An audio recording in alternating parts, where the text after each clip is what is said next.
Yo, what's up everyone? Welcome back to the Get Down. This is Beats, episode 8. This week we are skipping across the Nullarbor to speak to someone who holds a dear spot in my heart.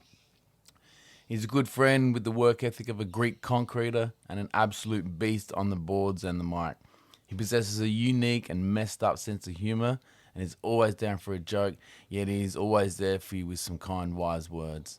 Fresh from picking up strangers off the street in a government-owned vehicle, ladies and gentlemen, please welcome to the Get Down, 1/3 of the almighty clandestine crew and hip-hop legend, Mortar. Mortar, how are you, mate? I'm very good, thanks. How you been, bro? It's funny already. I haven't even said anything. You're looking good, man. Looking trim. Good, thanks. Yeah. Thank you, yes. What's been going on? I've slimmed down. Slim down. There's no more fat Mortar. On the slim shakes. No shakes. The only shakes I fuck with is Shake Daddy. Rob. Shake Daddy. Rob. I walked into that. Big one, Rob. didn't I? He's also slimmed down. I've seen. We'll have to get him on that. He slimmed down and he got out of my weight category. Like, I didn't know if I could be able to fuck him anymore. So I had to slim down so I could still be attainable, you know? Because, he's a very... Okay, ladies and gentlemen, that was Mortar.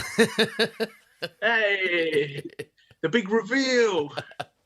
Oh, shit. So you're the first...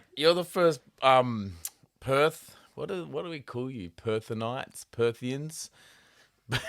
Perthonian? So you're the first Perthonian that I've interviewed. You're the first dickhead from WA.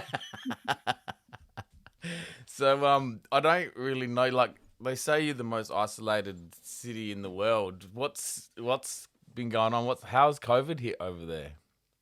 To be honest, it's been pretty non really existent that much. Yeah. Like there was a big kerfuffle like when it first came along and they shut things down a bit and that, but then we just didn't have as many cases because they shut things down and that was it really. And then everything's back to normal mostly.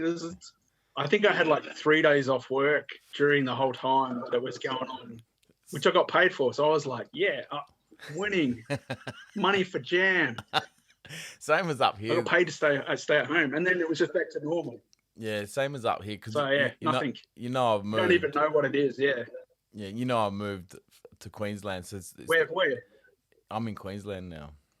Yeah, I know, because you couldn't hack Adelaide. There was too much heat there. I heard too much rat beef. It's a fucking dirty cesspool of junkies. That's why. Sorry, Adelaide. I love you, but you're pulling me down. How dare you call your own rap crew that? Stop it. Yeah, so same as up enough. here. There was like, a little bit less traffic on the roads, but I got more work than anything. But poor old fucking Melbourne got hit hard and non-essential workers. So shout outs to everyone in Melbourne listening. We know you're doing it tough. And I think it's your moral duty now to go to the pub and drink beers. Nah, fuck them, eh? Who cares? Whatever. Melbourne gets everything first. So it's about time they got something first to take it off for everybody else. Take one for the team. No, I've got lots of people there I like. Yeah. Well, no, I got one. I know one dude there I like. The rest, But nah. I'm gonna have sore cheeks. No, it sounds like it sucks. Oh man, yeah, I've speaking to a few people on here. It's not the first time you've had sore cheeks. Yeah, I was fucking waiting for that one. I'm gonna have to be. I need a filter, man. I need a producer telling me what not to say on this episode. Yeah, I've been speaking to people down there. I've been working with people, and they're just like fucking over it, man. Like morale's pretty low there. A lot of people, like a lot of our mates in the scene, have their own businesses, like record shops, tattoo shops, and things that aren't essential, like quite creative people. And I don't know if you heard even in the Reason interview, he's not even, he might have said it off air, but he's not even allowed to fucking get a mic out and record because of COVID. I heard that. Yeah. Not even in his own home, and I'm like, well, I hope he hasn't been arrested for the podcast, man. Like, But nah, that's You're bummed me getting out. like, what's it, like 6 slashes or something in Singapore, fucking with a cane.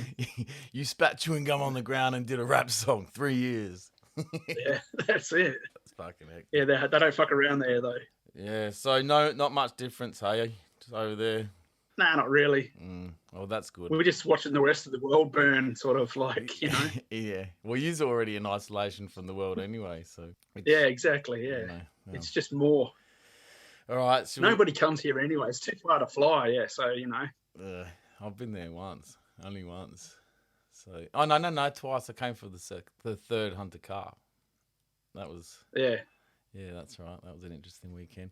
All right, let's rip into it, shall we? Was it? Do you remember it? I'm just assuming interesting is a word that would cover it. Yeah. Someone will fool you in at some stage. There'll be photos floating around on the net. All right, so let's rip into it, eh? Now I know you. Yeah, let's be serious about this. I know you've already done an interview with Jake, so I'll try not to. That's probably the last one I ever listened to because I knew I was going to start doing this myself. So after that, I sort of stopped listening to him. But that was pretty fucking interesting. I didn't know you were so sick in the head. No, I didn't know you got so sick over in fucking England and that. So I'm glad. I'm glad you're still alive. For starters. Well, so am I. But so I'll try and steer away from stuff that you've already covered because it's all good. It's all part of the story. Yeah, as well. So, but what I've got here is that, and I didn't know this either. So that you grew up in Darwin. So I'm just wondering, were you actually the? No, you are totally 100% wrong. I didn't grow up in Darwin. I grew up in Alice Springs. Alice Springs. Yeah, it's like 2,000 kilometers difference. Oh, well, half the country difference.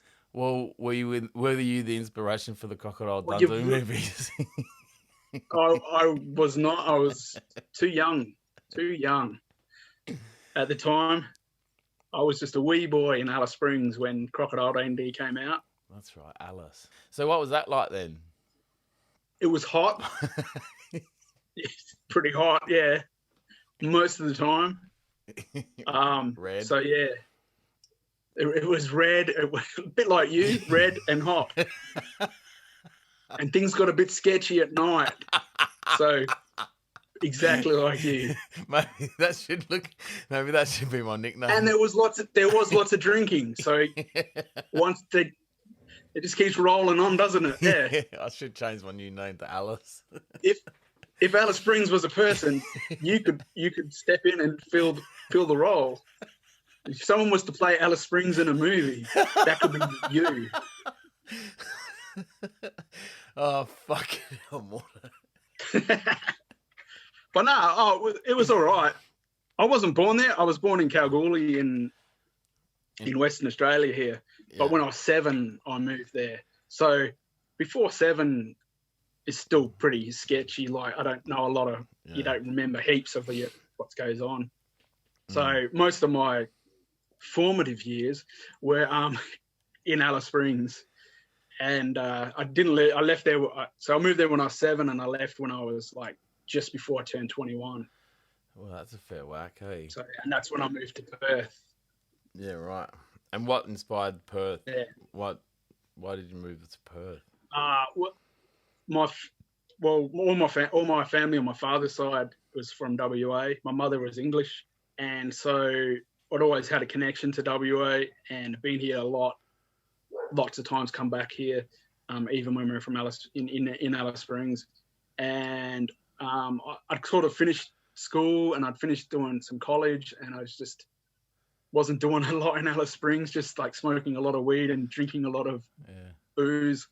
And kind of wasting away just there doing nothing. And my sister had finished university in Darwin.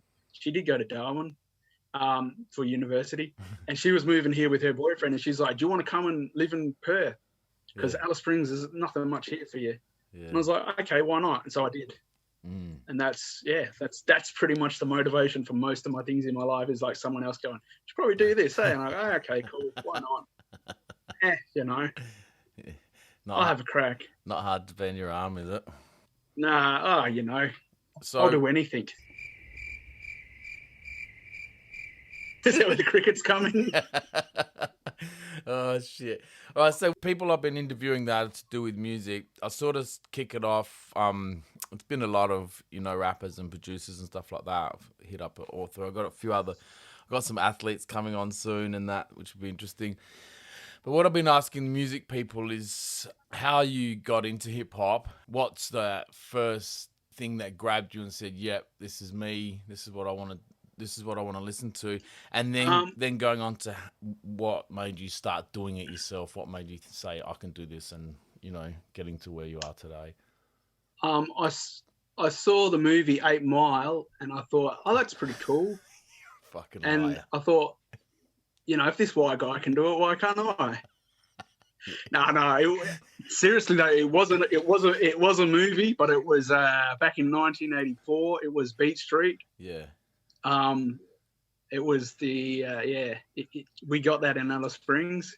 One of my childhood friends' mother's mother worked at a video store, so he'd get all the good shit. Nice.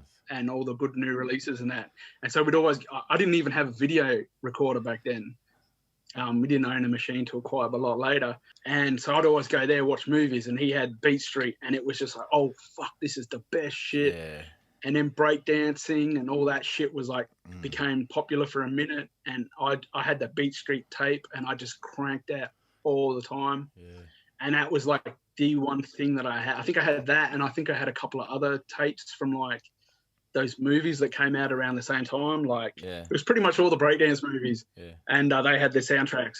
But that was really it. That was the only thing that really touched Alice Springs to do with hip hop, was those few things like that. I don't know if there was anything else like graphers or anything going on. That didn't really cross my mind at the time. I was pretty young. I just liked the dancing and the music. I loved it, but then it just kind of faded out because there wasn't anything really new like reaching Alice Springs until, say, like a bit later, when it was like, things in the mainstream like Run DMC or the Beastie Boys or that. Yeah. But even when they first sort of come out, I was kind of like, I wasn't really in looking for more rap at that time. So it wasn't until I was like in high school where I sort of got back into it big time, because like lots of friends were listening to rap, and I was like, hey, it's cool. But it wasn't until one night I was out with two friends at a party, and we drove out from the party. We drove out into the bush, which was like right near where the party was, is because there's bush everywhere. Because we wanted to smoke some weed, and we didn't want to share. I don't want to fucking share it with everybody at the party. So we went and we just smoked a couple of fucking cones and shit. And my mate put on Beastie Boys album, and I was just like, holy shit, this is fucking what I've been missing in my life since back then. Like, it sort of all came back together. So what would that been? I was just like, that was it. It would have been Paul's Boutique, would it? No, it was licensed to Ill. Yeah. But it had been out for like 4 or 5 years. And I'd heard all the others. I'd heard the stuff that was played regularly, like, the No Sleep Till Brooklyn and all that stuff. Yeah. Stuff that was popular. I'd heard it all and seen it. But I was like, oh, it's cool. But I wasn't like, I've got to get this. It wasn't until I was like ripped out of my head and I was just like, actually heard the more hardcore rapping, not just those sort of like crossover songs. Yeah. And then I was just like, everything that they had, everything that everybody was getting, because it was still hard to get a lot of stuff.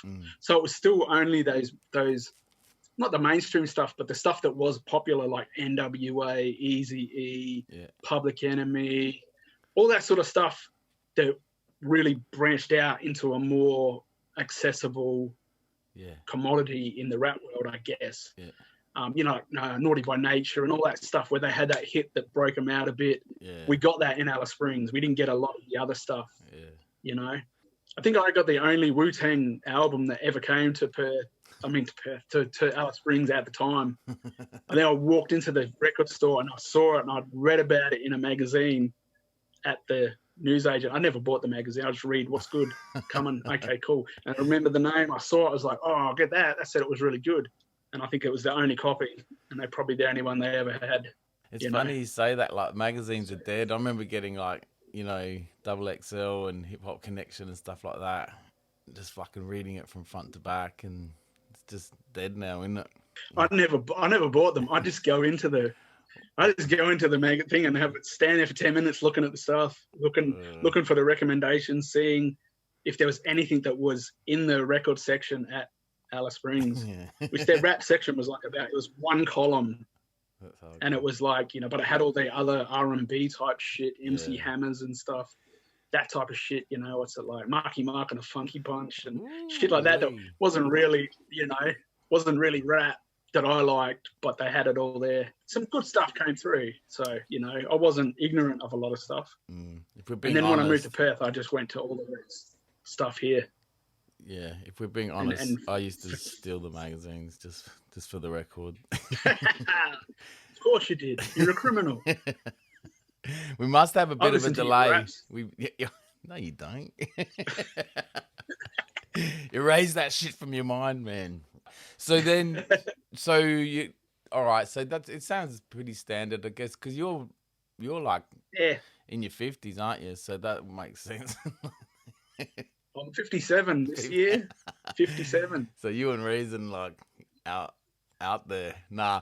Yeah, that seems to be the consensus with the guys around our age, that it was, Beat Street, breakdance, Colours. Even Colours had a pretty sick soundtrack. And what's made you say, all right, I'm going to do this myself? Are you musically minded? Do you play instruments? Are you a poet? Or, do you write? I was always good with words, like writing. I was in like primary school. I was good at writing like stories and things. I'd always write the best stuff that the teachers were like, "Oh, it's fucking really good" and stuff. I was good at like doing like acting and shit, like sort of doing. I do little.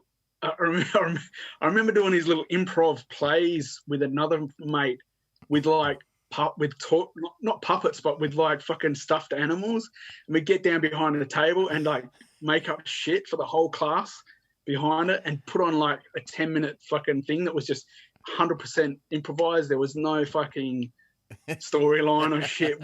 And the kids loved it because it was like, would just be funny and shit. Yeah. So I guess I always had that sort of like wanting to be people, have people looking at me thinking, oh, this dude, he's pretty cool, Do you still use puppets? Only for certain things, Puppet play. I don't know if you know much about it. No. Fucking no.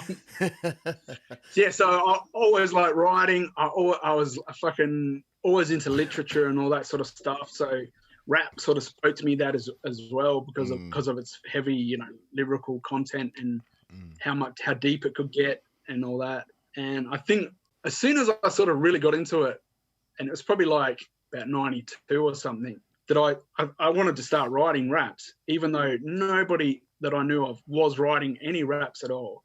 Nobody was like freestyling or anything like that. It was just dudes would listen to rap music. That was it. Yeah. But I was like, oh man, I've got to write some shit. And I was like asking other dudes, you want to fucking write some raps and shit? And they were like, no. What the fuck for? Like, what? I'm like, because it's sick. It's like fucking dope, Yeah. Don't you want to write some cool shit? Yeah. They were like, what? That's not for us though. Like, we're not. That's not, I'm going to Joondalup to shear my sheep. Yeah, so I was just like, always did it. And I always just been doing it. I'd been doing it by myself. Because when I moved to Perth, I didn't know anyone. I didn't have any school friends. The only people I really knew were the people like that I'd worked with. And none of them went into rap. So I was just like doing shit by myself. And there was no Google or internet shit back there. You couldn't look up like... No. Who's doing stuff in Perth or that, and because I didn't have any word of mouth friends or anything like that, there was just nothing. I was so isolated. Yeah. I was just like working on shit on a little 4-track recorder in my bedroom and shit, living here, just doing it for myself. Yeah, right. And that was it. So you were making your own beats back then as well? Well, or were you just loops, or you were making beats? I thought I'd wanted to become a DJ, and so I'd got one turntable and a mixer, but that's as far as I got. I never got the other one. So on the 4-track, I could take like drum loops off record and play them, and then loop it back and play it back and forth between 2 tracks. So you get a full drum break type thing and then add stuff to it. Like I had a bass that I was going to learn. I never really learned it, but I tinker around on it a bit, play some bass lines and shit, get some horn samples or something off a record and just like drop them in. Yeah. So I'd drop it in. So the whole track, every time you had to hear that sound, I'd have to like drop it in on that bar type shit. So it was like really basic. Kind of sounded a bit like old school MPC-ish, some of it, because of that. Because you're just dropping things. Yeah. Yeah. So I just fuck around with that. I think that's kind of set me up really well for production when I actually got to a computer. Because I'd done really, really basic shit where I had to really, really figure shit out, how to do stuff, how to really get things to sound. And your timing. In some way good, you know, even though it probably sounded a little shit if I listen to it now. But it kind of was like a good foundation to work with the most shittiest basic shit, that when you did get something that was actually capable of doing something, you were like, oh, this is fucking easy, and there's so much more I can do and explore. I had a Tascam 4-track recorder where you just put your standard cassette in, and same thing. That's the one. You had same thing. Tascam. You get to like, oh, I've got my beat, I've got my drums, I've got my bass, I've got a sample, piano, whatever, and then you rap over it and you fuck your rap up, and you got to wipe your whole tape. Go back to the start. But it's pretty amazing technology for the day. I remember buying it, just going, fucking hell, man. I'd just sit there for hours, and I had PlayStation Music Maker. That was my first digital thing ever. I like it'd be deep somewhere on a floppy disk somewhere. So what are you using these days? Just a laptop, and I use Cubase. Yeah, right. And that's it. Because you're all over, mate. Because I've got written down here that you taught me when you were in Adelaide. You taught me a fair bit, and we were using Fruity back then. And do you remember when I dragged you down into that deep hole and we made Old Enough? Yeah, I do. Yeah.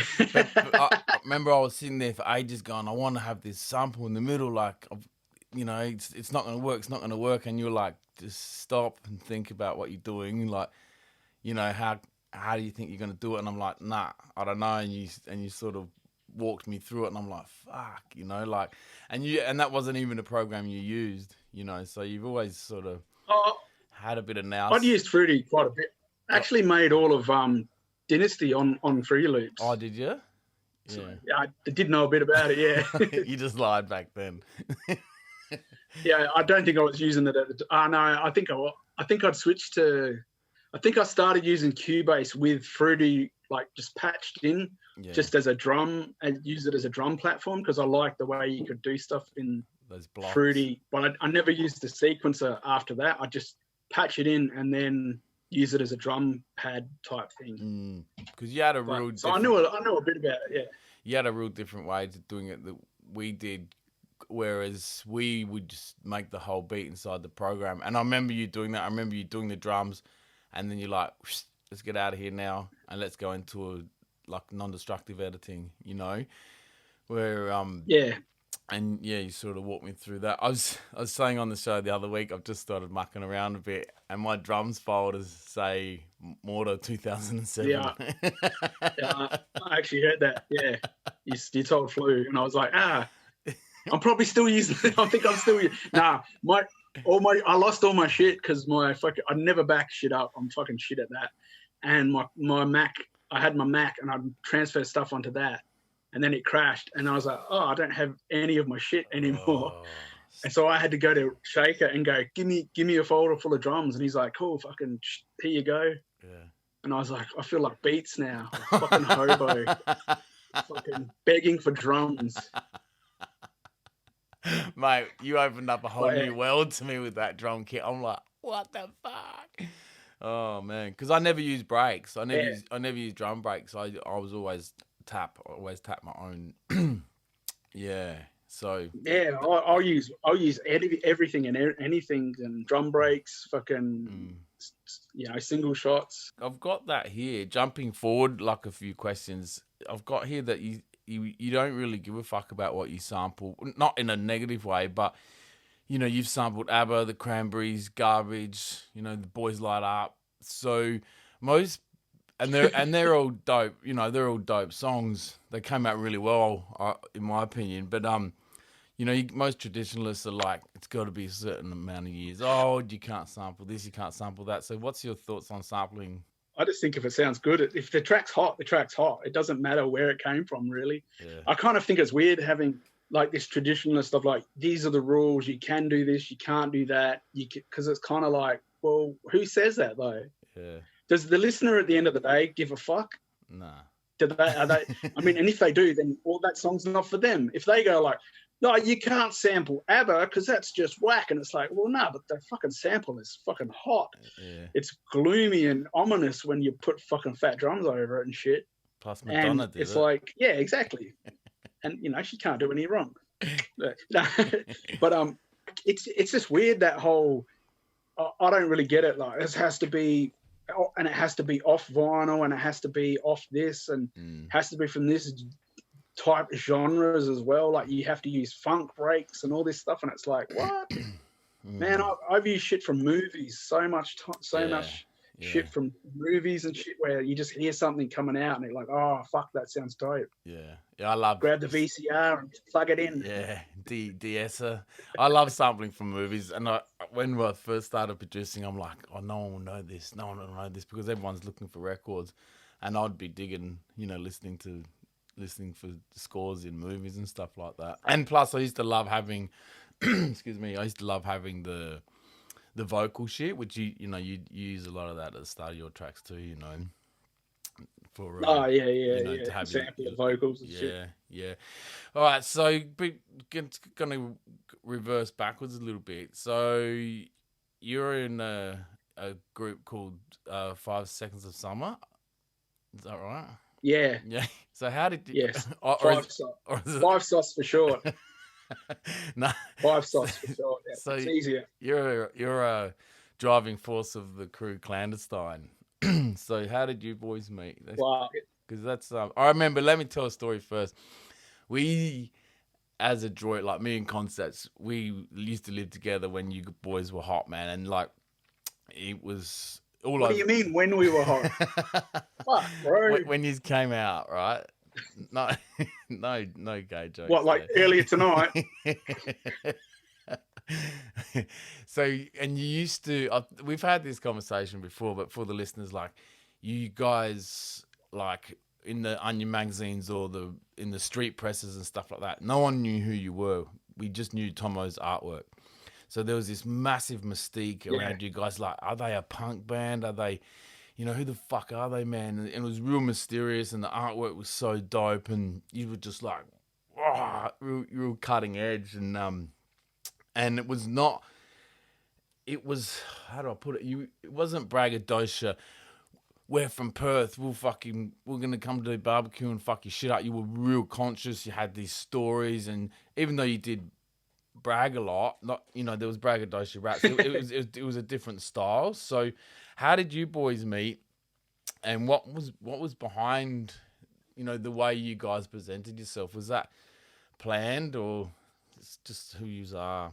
Well, I first met Tomahawk through Daz and Scotty, who I'd met midway through 1999, because I'd worked with Daz's dad for years in a hotel, and he'd always be telling me about his young son who was into hip hop as well, because he knew I was. It wasn't until I'd been away and I come back to Perth, and his dad was like, oh man, my son's really into it now. He's doing stuff with some other guys, you know, should give him a call and stuff. So I did one day, and he was like, oh fuck, there's this hip hop night, Hyde Park. Fucking, you should come down there, but I could just come over one day and we'll fucking hang out. And I did, and I met him, Scotty, Shabazz that day. And then from there, just used to go to hang out with Hyde Park with them and that. And I met Tomo there, was introduced to him, and then later Graphic. And they had already formed Clandestine, because they all went to the same school, but they were a year apart. But they'd already formed Clandestine as a duo type thing. And they'd been getting anyone to produce for them they could. They'd only just done a couple of track recordings. Like, I think they'd done 4. They'd recorded 4 tracks. And then I was like, oh, do you put some production? Fucking, do you want to have a listen? And I showed him this beat that was called the Cavalry. Eventually, the track was kind of like iconic at the time. After they recorded it and it came out, because it was like the hottest joint that they had done thus far. And so they were like, fuck yeah, this is fucking dope. Do you want to keep doing more shit? And I was like, yeah, cool, fuck. So for the first solo album, I did most of the production on it, just because they liked what I was doing, and I loved how they rapped. That was the shit that I liked. I liked what they did. So it was like, if I didn't like what they did, I probably would never have like been like, oh yeah, I want to fucking show you some shit, you know? And it was this type of rap that I'd been writing myself, but because they were already a duo, I was just came on as doing their production. And then it wasn't until after that, they sort of finished that. The next time we stepped into the studio to sort of write, to start making an album, they're like, well, fucking, you're fucking writing and shit. Why don't you just get on all this shit? And I was like, fuck yeah, cool, you know? And so it sort of became official then as like the third MC in the group, because they knew, like, they could see what I was doing was like fitted in so well with what they were doing, you know, because we were so similar minded and the similar style of writing. Yeah, so it was just through meeting them at Hyde Park and just kind of having some shit that they liked and them doing shit that I liked, that it was like, fuck yeah, cool, let's do this. So they've got a release out before you're in the crew. Well, they did a demo, but I came on and did the last 2 tracks of the demos. So I think Daz had done 3 beats for them. Scotty had done another beat, and then I came in and they picked 2 beats that I'd done, and they were like, fuck, these are good. And so they used them, and they used them on the demo, which was just like on a burnt CD and handed out and stuff, and it's still floating around, people trying to get a hold of it. Yeah, that'd be sick. But it's that track, the 6th track on it, the first one that I produced, is the one that people just come back going, oh man, that's fucking dope, you know? And it, you know, kind of gets mentioned quite a bit as the dopest early shit of Clandestine. So just for the listeners, Scotty is Optimus from Downside. Yeah, sorry. Yeah. Yeah. We don't, not everyone knows everyone by the Christian names, man. Come on. They don't? We're not all behind the curtains. Yeah, but so I'm talking to you, so I know who you know Scotty is. We're not all behind the curtains like you, I don't care what people think. Yeah. Yeah, right. So, and anyway, so I was speaking to Fernando the other day, and oh, how is he? He said that he's good. He said that Bill and and Roger, you know who I'm talking about. Yeah, and Theo and them. Theo. Oh, Theo. What a guy. What an MC. What a producer. And a dancer. Oh, and he can paint. He's a Theo. Woo. Theo's a bit of an all-rounder. People know who Theo is, don't they? Yeah. They know the guy. Theo and them boys. Yeah, that's cool. Theo and them boys, yeah, you know. So, another thing that blew me... yeah, moving on. Another thing that blew me away when I met you, when you came over, you were like... you told me you recorded all your first shit. You would hand hold a 58 when you recorded, as if you were doing it live. Yeah, like we, I did have a mic stand in that, but I just stopped using it when I think I recorded both of my solo albums handheld, and it wasn't a 58. It was I had a Sennheiser 855, which is similar. Yeah. But you know, it was like, you know, for the tech heads out there that want to know. And so, yeah, I just held it. I loved holding it, as you know, a lot of guys do. Pause. but yeah, so all of Mortar Shell Symphony and all of Sacred Geometry and a lot of the Clan stuff was done, handheld. Like the early Clan stuff was just done handheld. I think it gives you because it just felt, it gives you some energy, and I think it comes through on the records, you know. And when I remember the day you told me, and I'm like, that kind of makes sense because it's pretty raw, you know, and it sort of comes across. It comes across like it's recorded to be spat live. Whereas a lot of MCs, you know, you've recorded me. I do like half a bar and then jump over the top, do half a word, catch your breath, tar, clan, catch your breath, Stein, have a cigarette.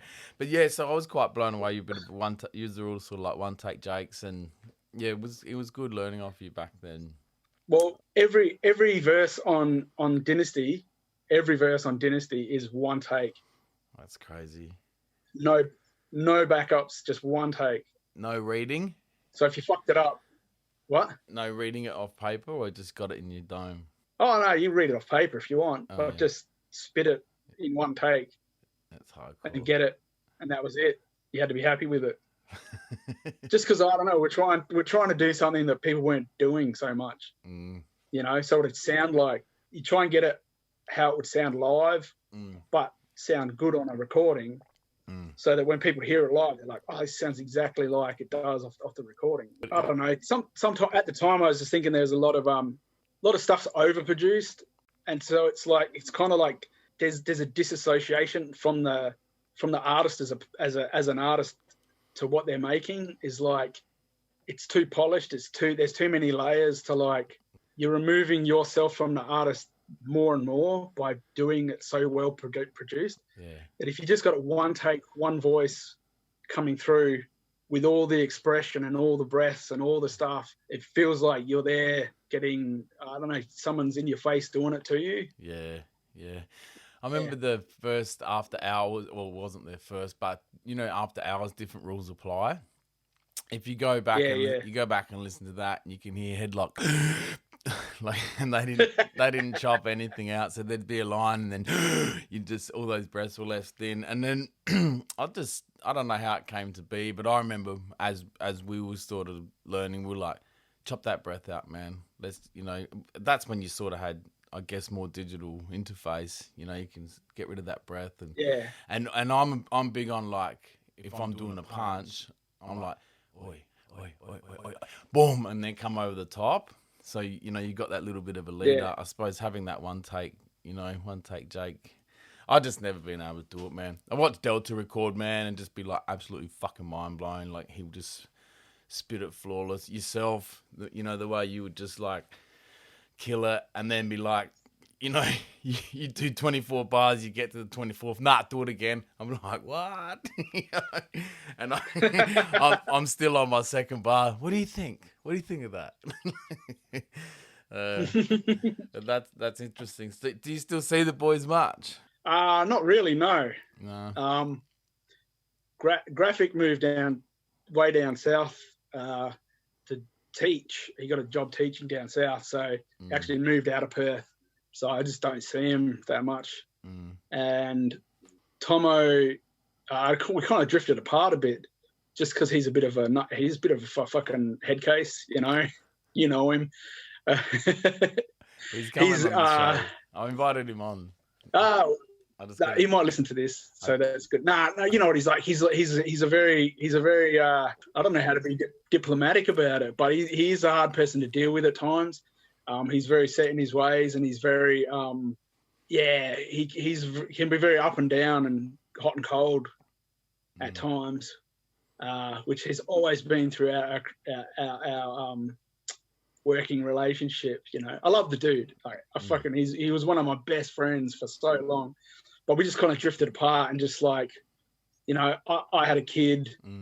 I was working a lot, doing different things, and he was doing other stuff, and had some things happen in his life that sort of he wanted to escape from, like, you know, reality for a bit, I think, and took off in a different direction and sort of hid away from like most people that he'd been associated with, you know, and just kept a really small circle of like friends that I wasn't really friends with. Yeah, so I don't really see Tomo much. I still hang out with like other dudes from SBX a lot more. Like Daz, I see Daz all the time. And that, yeah, you know, see Scotty a fair bit. I see I live really close to Shaker, so I see Shaker heaps. He's like my go-to buddy as well, you know. Got to get him on because he does all those good recordings and. Yeah, he's killing it, eh? Nah, don't. Why? It's a waste of time. Nah, he doesn't want to talk. You know he's Asian. What's that you got know to that? do with that? What's that got to do with him? I'm not. Nothing. Okay, if you're going to be like that about it, nothing then. Nothing. Anyway, I just thought there might be something there. I thought you might have something to say. Might change your mind. I think every podcast I've done, I've brought up fucking Shaker's ethnicity. No, because he's Eurasian. He's half Asian. He's half European, which they're the most handsome people on the planet. Yeah, he's pretty good looking, isn't he? They're the best of both worlds. He's shredded too. He's lost all that puppy fat that he was dragging around the rubber. That's what I was saying. That's what I was saying. He got ripped, and I was like, "Fuck, he wouldn't fuck me anymore." I was like, "Okay, Rob, what's going on with the cake? What's going on with you? Where's Fat Mortar gone? You're up and down like a yo-yo too. Why are you so skinny? You're on the rack. Because I'm sick. Because I'm just sick. No, I've had fucking health problems most of my adult life. Yeah. To do around my gut and stuff, and mental problems with anxiety and things like that. Yeah. I just had it. I've been up and down on shit, on and off different shit. And just started this year, I got fucking sick of being. I got added another medication to my fucking regime of medication I was supposed to be taking every day. I had another one added, and I was just like, nah, fuck this. I got to fucking do something. And so I started looking at what I could do, and sort of got introduced to someone else, like a meditation teacher. He said, I think this other dude could help you, and I hooked up with him, and he does like health coaching and that, and sort of. He's like, I can help you, put you on a program, but it's pretty hardcore. And I was like, cool. And he goes, what's your aim? And I was like, oh, my aim is really just to get off these meds. I don't want to be on them. I want to get healthy and get off the meds. Yeah. He's like, cool. Okay, well, that's easy. And 6 months later, I was on 4 medications. I'm only on half of one of them now. That's heaps good, mate. So that's pretty good. I did the same with going plant-based and you never get rid of it, but I kind of, reverse my type 2 diabetes, and they're like, you don't classify as diabetic anymore. Remember I used to get gout. No more gout. The good old gout. But so they're like, just stay on your tablets for now. I'm like, nah, fuck that. So I went and got my bloods done. After just 3.5 months of like plant-based, no dairy, so full vegan, and went and got my bloods done, and he's like, mate, you presenting as a 35-year-old man, like healthy as hell, and and I'm not 35 by any stretch of the imagination. So yeah, I think diet's everything, man. It is. Yeah. I'm lucky my wife's a pretty good cook, so yeah. Yeah, I've been plant-based vegan for 6 months now. Yeah, right. So I did a 9-week juice fast in there too. Fuck. 9-week juice fast. I want to do vegan keto. Vegan keto would be the one, man. That the weight would just fall off you because that's no carbs. Well, very very minimal carbs, but because you can't. I remember you couldn't eat bread, could you? I tried not to, but I love bread. I'd eat bread and it'd just like sit in my gut. Yeah. But I'd still eat it. But heaps of shit was terrible. Yeah. Yeah. Like I'm still on it. I've been doing it for 6 months and like had heaps of changes, changed like gotten off a bunch of medications. But I still feel like I'm still sort of at the beginning of the journey, sort of. Yeah. Still got a fair way to go. Stick with it, man. But getting off a bunch of meds is like heaps because it's like, I was on shit, like I had to take shit at night and then it would make me feel drowsy in the morning and fucking just stuffed. I was on proton pump inhibitors, which lowers the acid in your gut, but it fucks up your whole digestion system as well. Yeah. It's supposed to help with reflux and all that, but it just creates all these other problems that I was having with undigested food and shit and just terrible stuff. So I was trying to reverse all that, But the doctors tell you, you just stay on these, you'll be on these for your life, and you're like, yeah. They tell you that, and that fucks your head up in its own way because you're like, what? I've been off these meds for my gut now for 3 months almost, and I'm like, I don't need to be on them. Yeah, exactly. They told me I had to be on them for the rest of my life. Yeah, exactly. And this was like 20 years ago when they told me. Yeah, and the drugs that they tell you you need to be on, you look down at their pad and you look at the pen and it just happens to be the same one. You know, they're like prescribing this fucking drug for you, and it's what's on their pen. So fuck doctors and fuck science. Yeah, fuck big pharma. Yeah, it's all about diet. Yeah. Yeah, that's a whole rabbit hole. Fuck these globe earthers and all that, you know. All right, so what have I got here? Trip to Adelaide. Oh, so that's so so. All right, I'm talking to Charles one day, and he says Mortar's coming to Adelaide, and I'm like, oh, sick! Finally get to meet fucking Mortar. What's he doing? Well, he's coming over. We're gonna make an album together. All right, so I've just got and dot. So I think you and I made more music together than you and T did. So yeah, definitely. Yeah, so I think me and everybody else in Adelaide made more music than me and Charles did together. Yeah, but there is a great line that came out of it was that's a bad wake up, like Mortar on your couch every day for fucking 8 months. Because you were living at Charles's, which was Concepts' house, while Concepts was in Canada, or fucking God, it's a bit blurry. It's hazy, hazy like your hair. No. Was Jimmy there? Jimmy was there. He was at his dad's place, though. You could climb over the fence, remember? Yeah, that's right. He was there. But that 6 months in Adelaide that's like I measure a lot of things in my life. Why did they happen before that or happen after that? Like, it's a life to just fuck off from Perth and all my responsibilities on a whim, because I just was speaking to Charles one day on the phone, and I was at my job and I fucking hated it. I was so stressed out and shit. Yeah. It's driving me crazy. And I was like, fuck this. I just want to fucking get away.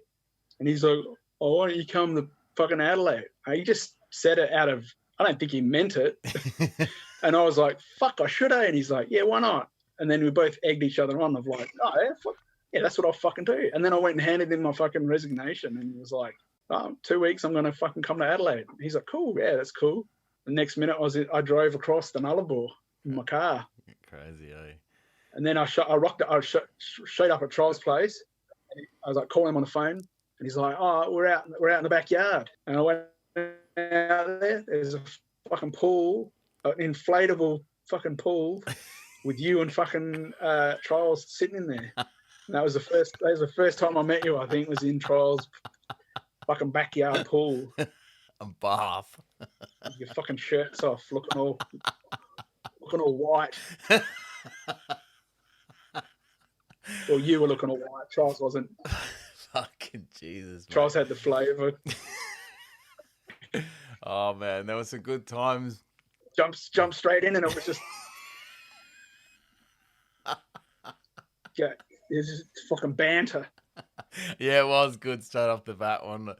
But you were no strangers to Adelaide. You'd been over to do shows and that, so you were pretty well received. And you used to stay sober a lot. And I'm just wondering, because you're a bus driver now, right? So was that idea spawned in Adelaide when you used to stay sober to drive girls home? Is that where the bus driver idea was spawned from? No. We can edit that out if you want. No. You got it the wrong way around. When you've got to take a body out, you don't want to be drunk. When you've got to drive out into the Adelaide Hills, open up a fucking 44-gallon drum, put their body in it, put it in the fucking bank vault. You know, you've got to have your wits about you. You do. You can't be fucking around. You do. You know, because you'll be like, oh, did I take all the teeth out? You know, fuck. Because if you're drunk, you're just like smashing with the hammer away. I think I got them all. They'll never ID the body. Did I use the right acid? No. I stopped drinking. Yeah, exactly, you know. Yeah. But I didn't drink the whole time I was in Adelaide. No, you didn't. I don't know if you remember that. No, well, I didn't drink at all because I drank your share. Yeah, I think you did. But I'd been really sick, like with my gut, that year before I came to Adelaide, because I'd been drinking so much and I'd obviously had pre-existing issues with my gut, and I just drank it into fucking oblivion, and it just ruined it, and it's never recovered. Up until now is the best it's ever been since back then. And so I had to quit, because if I ever drank anything, I'd just get wrecked. Like, it just felt like the next day I felt like I literally drank acid, and it had ripped the lining out of my gut. Yeah. So I was just like, I can't do it. I couldn't do it. So I had to stop. Yeah, that would. And so that whole time I was in Adelaide, I was the taxi driver. Yeah, I was just like, oh, Mortar's fucking here. We can do anything we want, because he can drive. We can fucking drink as much as we want, because he doesn't care. He's not drinking. He'll drive and go anywhere and do anything. Because I was still up for having fun and fucking around. Yeah. And doing crazy shit. I just wasn't drunk when I was sober. So I'd also remember everything. So I'd be like, fucking, I'll take notes. Yeah, I know all these. I've got fucking shit on these guys. Like the fucking Chinese fucking government. I know everything's going on about you guys. Oh, yeah, it would have been a struggle for you, man. Because we were drinking heavy. Because we were on the home brews, man. Remember, we used to have like over 100 bottles of beer sitting there at any given day, mate. Me and Charles used to crack them before they were ready, man. Me and Charles would sit there and drink beer that wasn't even fermented yet. Like, fucking pigs. Oh, good times. Yeah, good it times. It was pretty hectic. There was a lot of drinking going on. And I could just sit there in that pool room of yours, the pool room / recording studio, and just sit there, get loose, but just watch the whole night just go slowly, just go downhill into the depths of depravity and beyond, but be cognizant of it and of everything. Just be laughing, because I'm like, fucking look at Jimmy over here. He's fucking had one too many. He's fucking gone. And, good time. Devious Dev, he's getting a bit fucking... Shirt's coming off. Too much. Yeah, Time to get my clothes off. Dev's brother's fucking eating fucking vomit off the floor. No, that's my brother. I'm not Dev's brother. Fucking your brother. Was that your brother, wasn't it? Were you there? Yeah. Were you there that night? I was there, man. He fucking vomited on the floor and then ate it off the floor, because someone dared him to. And I was like, oh, that's fucking cool. Why not? Oh, fuck hell, mate. Oh, God. So that's the other good thing, is like I do have heaps of memories of that whole time in Adelaide. Yeah. It's one of the best times I've ever had in my life, was hanging out with dudes, because it was like living with Trials, fucking hanging out with you guys. Everybody in Adelaide just kind of, I became a fixture of like Adelaide. Yeah. People just were like, Mortar's from Adelaide now. And You're well received. I wouldn't see someone for a couple of weeks, and they'd pop up at a gig, and they'd be like, oh, you're fucking still here, eh? Fucking eh? And I'd be like, yeah, man, I fucking left. Can't get rid of me that easy. And then the last month I was there, fucking Briggs came and crashed at Trials as well. Yeah. So I'd already had the spare room. That was mine, because I'd already claimed it. So I'd already been in there for 5 months or whatever. And so there was that shitty fold-out couch in the fucking kitchen, My old the literal kitchen. Yeah. And so Briggs had that for a month. So fucking... Oh, God. Yeah, there was me, fucking Trials, and Briggs fucking living there, running amok. Fucking symbiotic harmony. Briggs was a character. Oh, mate. And he's doing well. Yeah. It was reckless. There was some reckless times going on there. Yeah, it got good times, and not a lot of rap music. That's funny, because it was just like expected a lot more to happen, and it just never, because there was always something else going on. And then, I think it was like more. I'd go to your place to do stuff. Yeah, and then the music we made, because it was just around the corner, and I'm like, yeah, the music we made was kind of indicative of what was going on. It was like quite, that debaucherous fucking type of shit. I should upload some of it. Rowdy. I enjoyed doing it. I like that Old Enough track. I really enjoyed that. And Have Dick, Have Paul, Can Rap, Am Cool. Yeah, they're all good. So what was yours? I was trying to think. So you said something, and then I copy you. You're like, what's your line? Do you remember? I can't even remember. It's fucking Mortar. And then I'm it's like, Have Dick, Can Rap, Am Cool. Or I'm like, Have Dick, Have Paul, Can Rap, Am Cool. Yeah. But that was like a catchphrase he had, like of like just like yeah. Come to my house. I've got a pool, got a dick. Hey ladies, what's going on? I got a pool. I got Well, it worked. It trying worked to for a mac while. chicks with the pool. Oh shit. Yeah. Oh shit. One of the things. Yeah, no, it was good times. It was one of the more serious things that you did right before you left. You did that song about your dad. You did it over November. Oh, not November Rain. You did it over the Guns N' Roses joint. Is that about your dad? That's not about my dad. That's just it's just a story. Like, yeah, but I'd already done it for over. It was on Mortar Symphony. It was a Bob Dylan sample, which is already cut. Yeah, I used the Bob Dylan sample, but then I flipped it with the Guns N' Roses one to do it live because it seemed to go down a lot more better live with that one. I thought that was about your dad. But that was just a story because and it was actually partially about my uncle in a way. Like, I'm talking to him because he was in Vietnam and it kind of messed him up a fair bit. And so just sort of from what I knew, it's not like an autobiographical or that about him. It's more just about soldiers that go to war and what it does to them, and how when you come home they're sort of forgotten, and how they feel is like he'd felt that a fair bit and had expressed it quite a bit. And so I just thought it was a good idea. Using the sample that I used, it kind of led to it being that as well. Yeah. So I've got that written down here as well. I just thought I've got it written down about, well, if we can talk about My Enemy and I, that'd be good. But even the song you did on the Adroit album, War. So what's behind all your obsession with men in green uniform? And what's with all your war? I know you're very well read, and I know you like war, and you're very educated on war, and we've had discussions about it and that. But just for the listeners, what's with all your militant type of lyrics, and why your name Mortar, like, and all the war references? What's that all about? Do you feel like you missed out on going to war? I love war. I love war. No, I did study modern European history in high school. That was like my favourite class in that.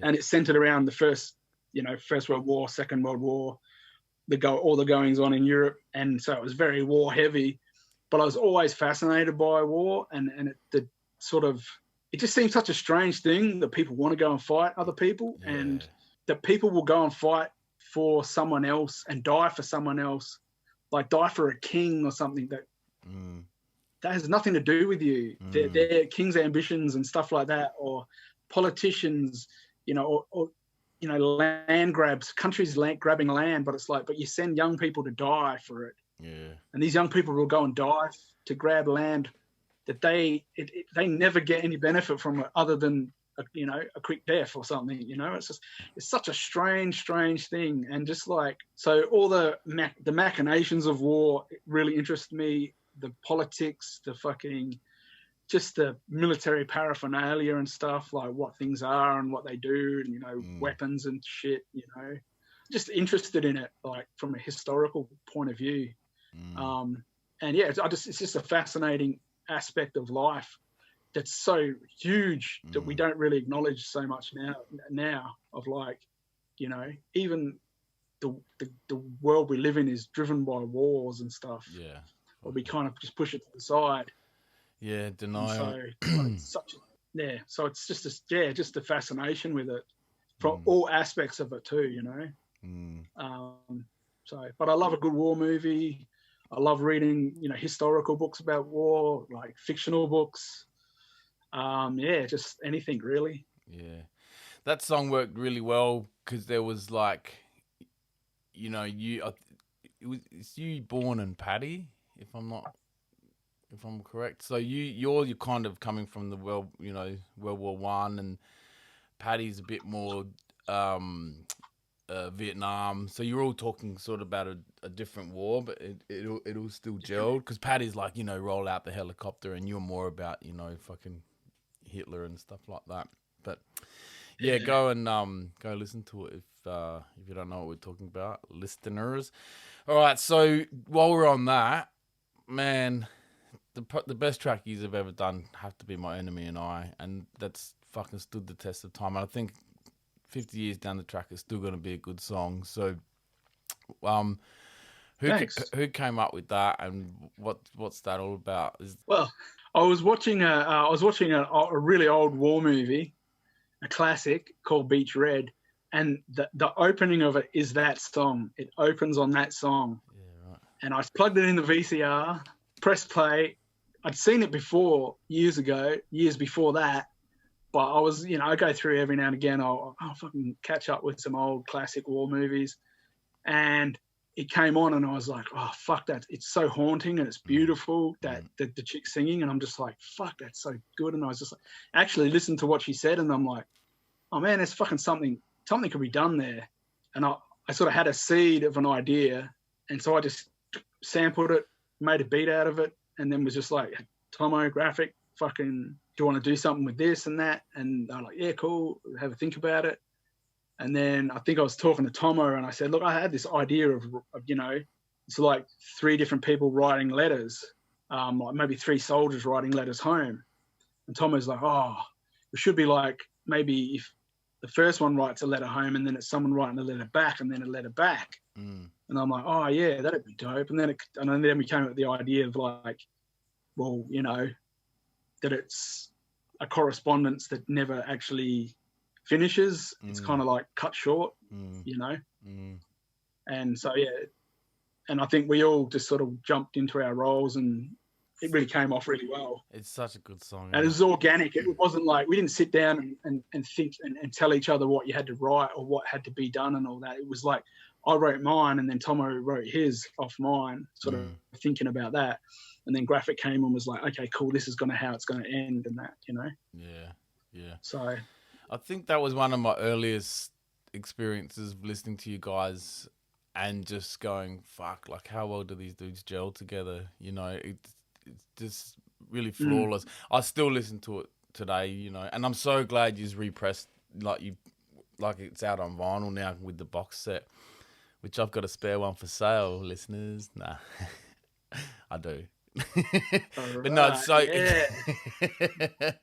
it's so good that make that money that you bought it out, because I always thought, fuck man, that should be on vinyl.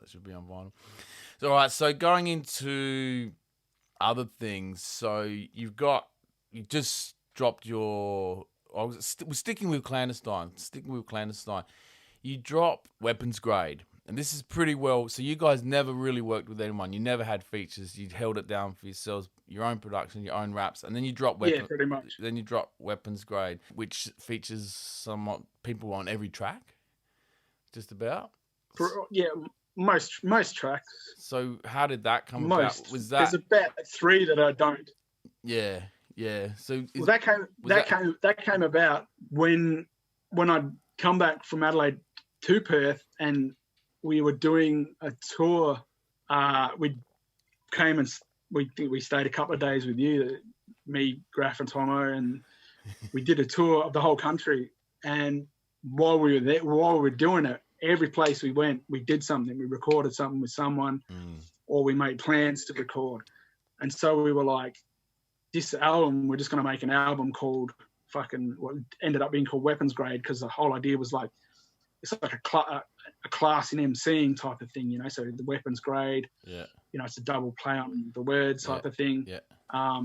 It's not just us, it's like people that we enjoy their stuff to show other people this is what we enjoy, and this is how to be good at making rap music, And so it turned into like, well, let's see if we can get someone on every track sort of thing. Yeah, because we'd never done it. We'd actually consciously stayed away from doing it a lot on some of the earlier releases, so that we could just shine by ourselves, and people not having that, when you've got that hot name on there that people are like, oh cool, and then that's the first song they want to jump to, and it's like, we didn't give people that opportunity. They just had to listen to us because fuck them. It was It was such so we're like, I think because there's so many people that we respected and wanted to work with, it was like, well, fucking let's just go all in and just get everybody we can on one album. And I think there was when at that time, that late 2000s, it really was a snapshot of who was actually doing good stuff in the scene. Yeah. You know, as far as we were concerned. Thanks. I did say it, but thanks for having us on there. It was a real honour growing up listening to you guys and to work with you. Like, even though you and I had done some stuff, to do something with Clandestine was just like crazy. And I remember the day, like, I wanted to talk to Tomo about it, how he writes, like how he went outside and wrote to a different beat. We're all sitting in one room sort of vibing off each other, and he's like just walks out with his headphones in, listening to some heavy metal, and writes his own verse somewhere else, comes back in and goes, I'm ready. Yeah. Fucking weirdo. Everybody's got their own process, but he has some strange ones, but they worked for him. It was an honor to be on it, and amongst all those names, because like you said, that was kind of the who's who at the time. You know, there's who's on their bunks, Taunts, you know, Checkers, Briggs, Trials. It's a pretty star-studded. Yeah. You know, and cop the beat from Suffer. You know, there's like fair few big names as well. Yeah, and it's not like you to rap over other people's beats too. Funk Wars, Vance. Yeah. I mean, that's it. Exactly. It's kind of like, because the Battle Hogs were coming out too around the same time, and they were sort of, and Cancel was getting everyone that was hot as well. But this was not a mixtape. This was an album, so it just had that more sense of you know, as great as the Battle Hogs things were, they were mixtapes. You know, whereas this was an album, it was quite rounded and polished. And so Battle Hogs 3. Tumbleweeds blowing through the screen, across my screen now. It's come up a few times. I don't know if Cancel listens to these, but I want to get him on too, and I'll just ask him about that. But I don't know that. The only reason you want him on is to ask about Battle Hogs 3, isn't it? I think that ship's up. But they did good things. Yeah. You know, he moved good numbers, and I did all the recording for the hosting, everything for Battle Hogs 3. Yeah. I heard like heaps of the songs that were going to be on it. Like, dudes that had rapped over some of the clan beats and stuff. And that Paddy joint. You know, that things like, what was it? That Paddy. That was incredible. Yeah. What song was it? The Release the Flames. Did you give Paddy like the acapella and the intro for that? No, I think I gave Cancel a bunch of stuff, because he was just like, can you give us some things and all that? And I was like, yeah, cool, fucking here you go. Yeah, that's a shame that never saw the light of day. Oh, what's it? Fucking Pagan Ellipsis. What are the two dudes? Purpose and is it Purpose and Prime? Prime. Purpose. Were they Pagan Ellipsis? Yeah. Yeah, they did a track over Shatter the Peace, Dasby, on my first solo album. Yeah. That's fucking really, really fucking good. Yeah, it's a shame. And I was like, fuck, that's dope. And there's like heaps of shit. And I only ever had them sent to me, and I didn't keep them, and that I was fucking didn't think I needed to. Yeah. Now I wish I did. I've got that. But yeah, so it's heaps of good stuff that just kind of, it just dropped off. I don't know. I never even got an answer from Cancel of like what happened. I've got that floating around, that Release the Flames Paddy version. So for the people listening, Paddy would Release the Flames, the clandestine track would play, and then there was parts of your verse omitted, and Paddy would come over the top. So he was using your existing verse almost as cuts, and he wrote around your guys' lyrics. It's fucking genius, man. Like.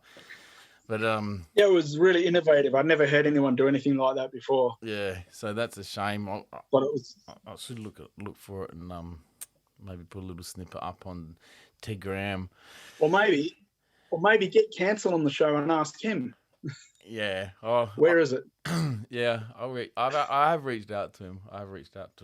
Yeah. All right. You haven't reached out hard enough.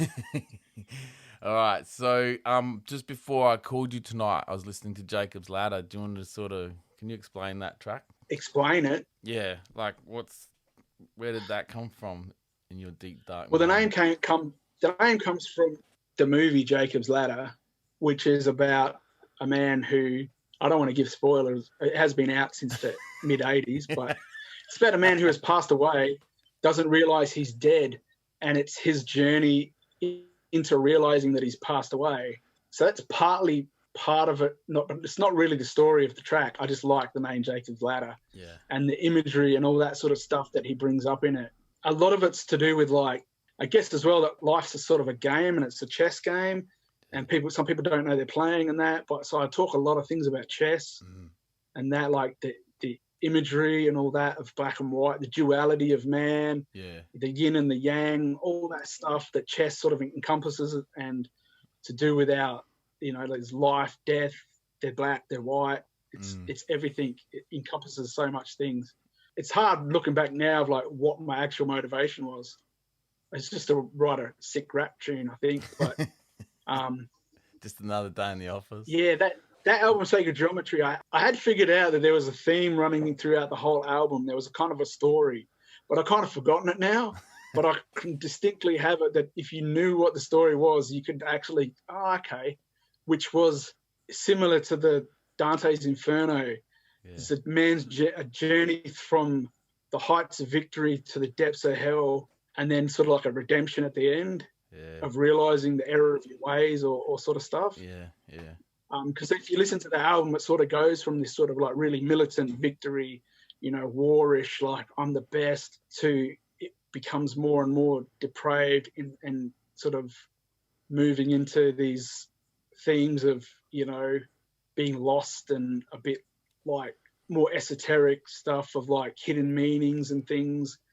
And then into this sort of actual track that is about descending into hell, and then there's the last track, which is kind of like a refrain of like, a love song almost, like to humanity, of like, I love you, I love everybody. That's the attitude you should have, but we're not taught that in our society, and it's sort of shunned away. Ironically, like around the time you were over there, I dropped that Red Wine album, right? So that was, never meant to be, but the way they're all lost files, hence the name. But that sort of went along that journey of the man, his mental health, his missus leaves him, he ends up in jail, and then the same thing. The last song is, well, there's that one's quite comedic with me and Paddy, and then there's the one at the end which is not even me, it's Paddy and Janie Housego singing, and that's a love song at the end too. So I think maybe you might have I'm walking into this, I think you might have rubbed off on me. What are you trying to say here? I think you might have rubbed off on me. I thought you were going to say, I think you might have jacked my style. You fucking biter, Mortar. But you were on that too, like, as well. That was another good thing. And I just thought there were songs that aren't going to go anywhere. I'm not fucking letting them sit in the hard drive. They were too good. I'm actually in the throes at the moment of sort of remastering a couple of them and getting them out there, because I don't think that it really got the shine it deserved back in the day, because there was just shit going left, right and centre. So I've picked a few of my favourites and then going on to Tevine. It's hard to get shine at any stage nowadays anyway. It's hard to get shine. Yeah. No matter how good your shit is, there's always something else, something coming on. Yeah. Someone with some fucking gimmick or something that outshines. Yeah. Nothing outshines you. Doesn't have to be, But all right, I'm fucking pretty good, eh? You are. So talking about how good you are, you're that good that you can like almost destroy a man's life with a diss track. So do you want to talk about that? What are you talking about? Did you do a little song? What? Did you do a little song and a video where you're urinating on some CDs? Well, that's two different things here, but yeah. Yeah, I did do a rap song dissing someone. Was it? I don't look at it as so much as a diss as it was a kind of like a hey mate, these are where the problems in your life you've got and where you're going wrong, and maybe pull your head in, and this is how you should be approaching things. Advice. And he didn't take it at all very well. When I heard that, I made a little mental note don't fuck with Mortar on the mic. Don't ever step into that realm. Now, I don't want to delve into it too much because if there's mental health issues there, then he can just spend some time working on that. I don't want to fuck around with that.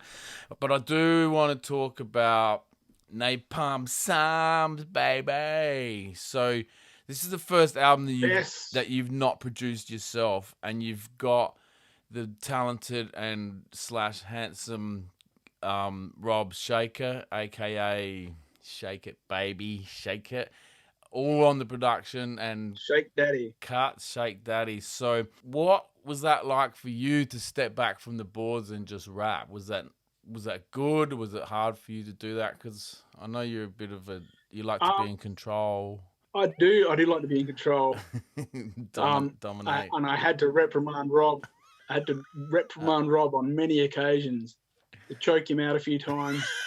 You know, it was very hard. It's hard because when you're so good at something and you're so accomplished an artist, and then you try and take someone, you know, a young fledgling, you know, producer, pretty green, wet behind the ears, and you try and take them under your wing, try and give them a bit of shine, you know, but you just end up like a babysitter the whole time. You're just like, fuck.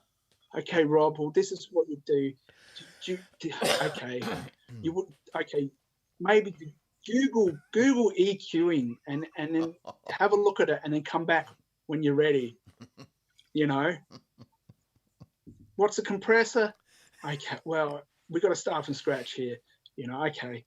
Shit. So, you know, it was very hard because he was so incompetent, inexperienced. His just work ethic was non-existent. His beats were lackluster, and I mean it was really a charity case. I just felt sorry for the kid, felt sorry for him, and I threw him a bone. And I think with the right mentoring and the right encouragement and, you know, holding his hand throughout the whole process, we eventually got there to a place that I was, you know, I won't say happy, but comfortable. You're an asshole with releasing the product. You are a fucking asshole. Rob, I invite you on the show to redeem yourself and have a go at Royden about that. Because we know that's not true. He'll get me some other way. We know it's not true. You'll hear a remix a year later from now of all the vocals chopped up saying I like dicks or something, you know. No, he's a super because he's got all the files and just chop out all the things. Super talented. He's a super troll too. He just sort of came out of nowhere, man. Like I shouldn't say that, but he wasn't in early SBX, and the first thing I sort of knew about him was I was just started following him, and then he's building this studio, and then he's just this fucking super producer, man. You know, and like he's holding it down for Perth. Yeah, well, he's been around for a long time, sort of, but he was doing more stuff that you probably wouldn't have heard. You just wouldn't have heard of it, really. Yeah. But he was in a group with Wolverine, and he produced a lot of early Wolverine stuff before things went sideways. You know, he was good at what he was doing and that, and he sort of just started working and came up, and then he started. He was DJing for Draft, so he was his tour DJ as well. And I think that gave him a bit more of exposure to people, you know, networking and all that sort of stuff. He worked with Tomo on an album, that Dragon Project, with Bit of Belief and Defier, and I think that sort of made people prick their ears up a bit of like, oh, he's working with some, you know, like Tomahawk name has rang bells in Perth, you know, so yeah. People were like, oh, well, if he's fucking doing shit with Tomo and that, and then, you know, must be something really good going on here. And then, then he built a studio and just became the go-to guy because he's fucking good at what he does. Yeah. And to be honest, despite the issues I have with him, with his abilities, he is a very, very cool dude. He's probably one of the nicest people I know. Like, I'm being 100% genuine. I'm not fucking around here. I fucking love the dude. I really love the dude. He's one of my best friends. I fucking love him. And if I didn't love him, I wouldn't fucking talk shit about him so much. Because that's what I do with people I love. I talk shit about them because the more shit I talk about someone, you know that I like them more. So I'll talk shit about him until the cows come home. Because he's fucking great. He's a great friend. He's done, and the other thing is he's done so much for Perth hip hop. He has put himself out there and done so much. I don't think even people realize what he's done. You know, he just fucking has been a fucking, you know, a solid dude. Put on so much stuff that people have benefited from and not really appreciate. I don't think they've appreciated what he's done. Even with for me, them, for their careers and stuff. Even with me, he will. I'll hit him up like, you know, frantically on fucking Messenger. How do I do this? Or can you do this for me? You know, who did you press that through? What's going on here? And he's just always got a positive reply. You know, it's always like he's always got the time, you know, to sort of you know, give you some encouragement or some advice. And let's not forget like his football skills, man. Like, you know, in the atrocious, terrible. Nah, but so let's talk about Napalm Psalms, man. I've been cranking it all week, knowing that you're gonna come out. Are you gonna press it on vinyl first of all? I don't know. Yeah, you should. It's kind of like it sort of decided to drop it at the wrong time for doing vinyl. Maybe, you know. He likes, you know, you're doing stuff. It's like, but I don't know. It's kind of, I'm in two minds because this is my third solo and I haven't done any of them on vinyl. So there might be something that we could do later. Okay, Secret Squirrel. If you get my gist. Big Secret Squirrel stuff, but not really. So why not do it? Okay. Why not do it? I don't get your jizz. But there might be something in there. There might get my jizz. There might be something in there. I don't know.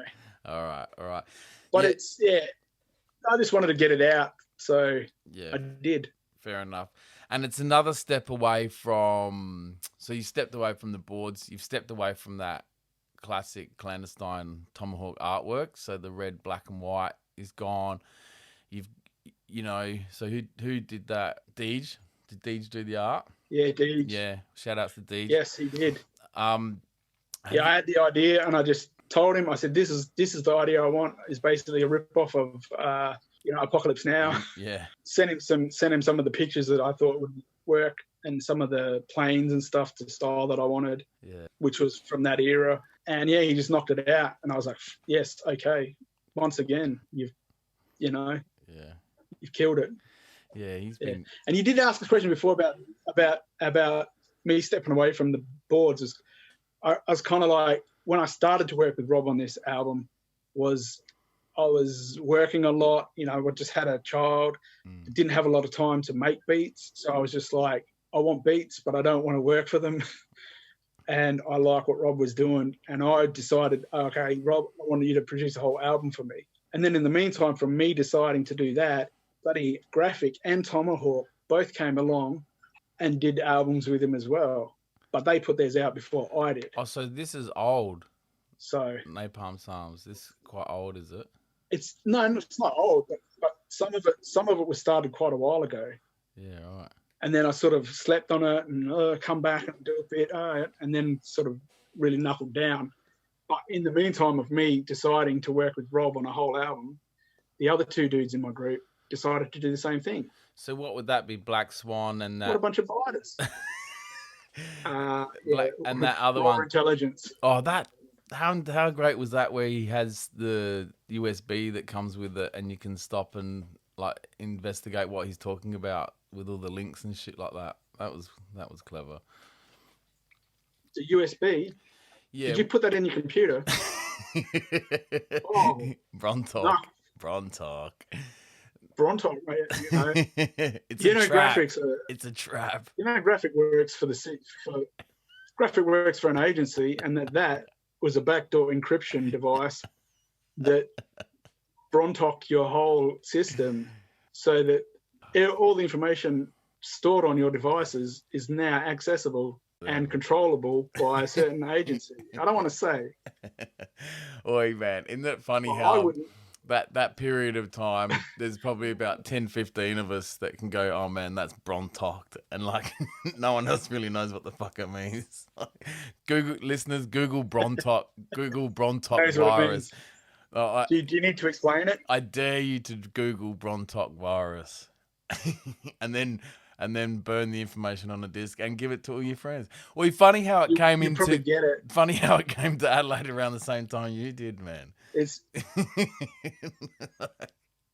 that was a dirty fucking virus. That was worse than COVID, man. I do what I can. Brontock is the digital COVID. Wasn't it? Was it computer AIDS? Oh, it was fucked, eh? It was fucked. All right, so yeah, it's your third solo release, and yeah, I didn't know it was that old because those other releases have been out for a minute, man. Yeah, a hot little minute. All right, so I'm going to skip forward because people. Well, it's not old. There's like a range of tracks. But that's the best shit, you know, when you sit on. Sorry, I spoke over you then. Oh, you've been doing it the whole show. Yeah, you've been doing it the whole show. Yeah. It's because you're an asshole. All right. Anyway, so last week, on the 20th, rest in peace to our homeboy Rob, Robert Hunter. So that's been 9 years now. Can you fucking believe that, man? No. So for anyone who doesn't know, you and Rob were incredibly close mates. Everyone over there in SBX, sort of, he was like the godfather of your crew, wasn't he? You got any memories you want to share with the listeners? I'll tell a story that probably nobody knows. Yeah. There was a night when Bigfoot and Taunts were in town, and Hunter's Flat was the place to go. You'd always go to hang out there. We were sitting around. I think it was like me. It's probably like Scott. There's probably a couple of other dudes there as well. You know, wee hours of the morning, everybody was getting trashed in that. And Rob had his fish tank in the corner, and he had an Oscar in it, which is a type of fish called an Oscar. It's not a code. It's not code for something else. It was an actual fish, a live fish, swimming around in the tank. And Taunts had this like fizzy lollipop for some reason. I think we had gone on a fucking, you know, Munchies run type thing, because there was a 24-hour store just around the corner, I think. And he's got this fizzy lollipop, and for some reason he drops it in the fish tank, not thinking about it, and no one else really thinks about it. The next day, everybody sort of comes to, gets up, and there's this Oscar fish is floating. It's floating on the top of the fucking tank. And I just remember Hunter was like, "Oh, fucking Taunts, you fucking killed me, fish, you fucking cunt." And he's like, "Oh, man, I didn't know." And he was just like trying to backpedal, like, "Oh, you know, fucking, nah, it wasn't me," and all this shit. And I just remember fucking Hunts was going off about it because it was his fish. It was like his baby, you know, and he'd been killed by this fucking lollipop. And I think it had even been mentioned as it was going in. It was like, "I bet that's going to kill that." And he's like, Taunts was like, "Nah, it's not." Someone else was like, "Yeah, it is." Nobody did anything about it. Oh. And I just remember like this dead fish, and it was kind of like Taunts was just like, "Oh shit, it fucking did kill it," type thing, you know. But trying to play it cool as though like, "Yeah, no, I didn't really kill the fish." And then Hunts was just like mad because his fish got killed. You'd have a million stories about him. There's a million stories. Yeah. Fuck, it's too hard to think of just off the top of your head. Like, yeah, that's just the first one that came to mind because it always makes me laugh of just how like Taunts come and killed his fish with a fucking lollipop. Well, I've got Taunts lined up to come on, so I might have to bring that up. Ask him about killing Hunt's fish. Yeah, maybe that can be the episode, Taunts the Fish Killer. So what about Fear and Loathing? That was you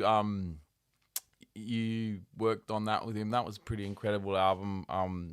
Like kudos to Rob. Thanks. Kudos to both of you on how that rounded out. You know, fucking great sample use, great lyrics. And I think by that time Rob had kind of accepted, like, you know, what's going on, and that's when he started to push that message to people about cancer and stuff like that. So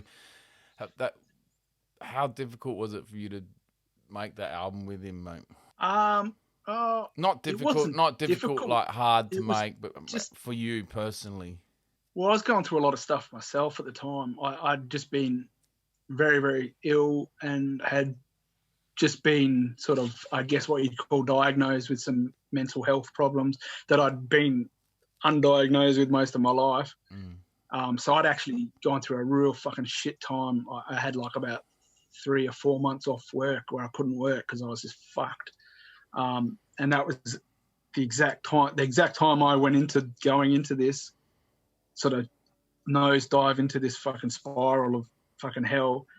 Was probably a month or two into it was when he called me and was like, he was in Melbourne and was like, oh man, I've just been diagnosed with cancer. And I was like, well, what sort of cancer? And he was like, oh, really, really fucking bad. And I'm like, oh fuck, what's going to happen? And then he goes, they tell me I'm going to die. And that was fucking. But then it was kind of like, he was like, yeah, but I'm going to keep going. I'm going to keep doing this shit. So he was like, okay, this album that we've been working on, which we'd kind of been tinkering around with it on and off. Like we had a few false starts. We'd start, okay, let's do it.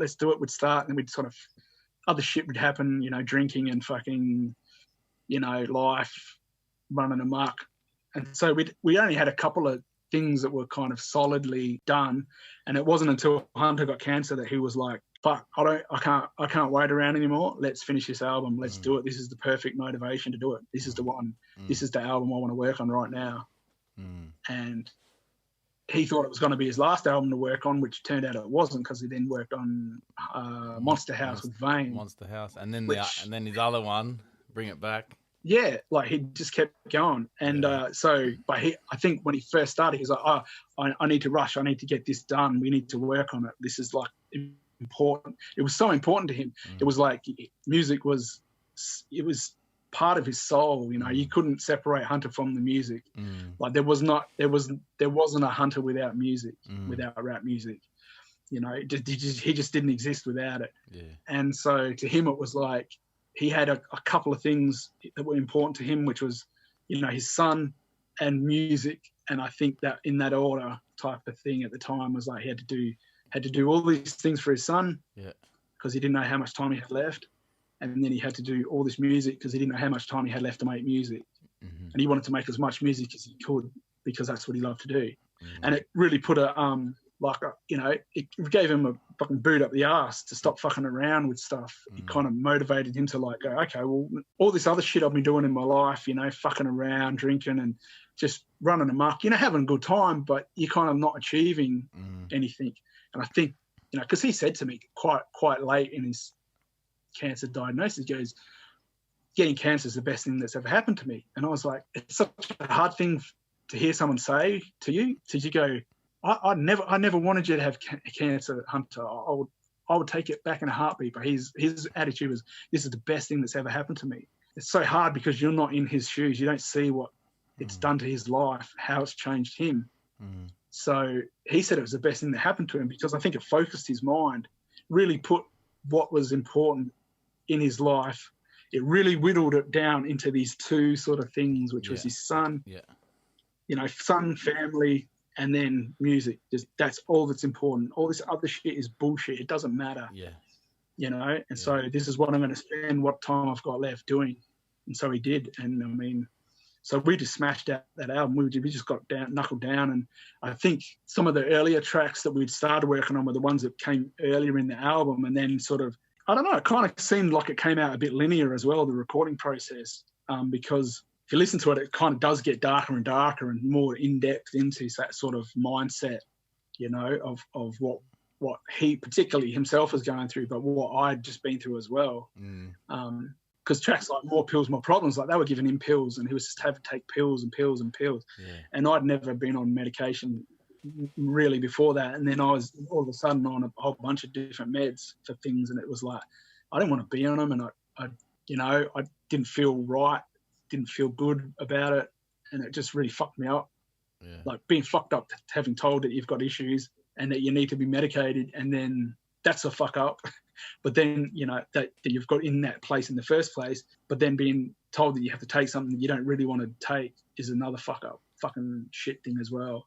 So I was going through this whole other stuff parallel to him that was like, in comparison to him, you know, nowhere near as fucking bad, but still, you know, without comparison to him, it was pretty bad for most people to be going through that sort of shit.